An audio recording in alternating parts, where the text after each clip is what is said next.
So how do you create a username for your Facebook page so you're easy to find on the internet? Well, let me show you how. Take action now.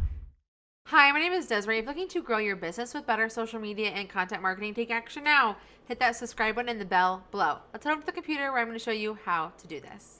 So when you're creating your Facebook page, you want to have an easy URL for you to get to. So what you're going to go down to if you're creating a new page is you're going to go here under the name and hit create at usernames. I'm just going to type it in. So it's once your name is available, it will go here and it'll make this a blue button.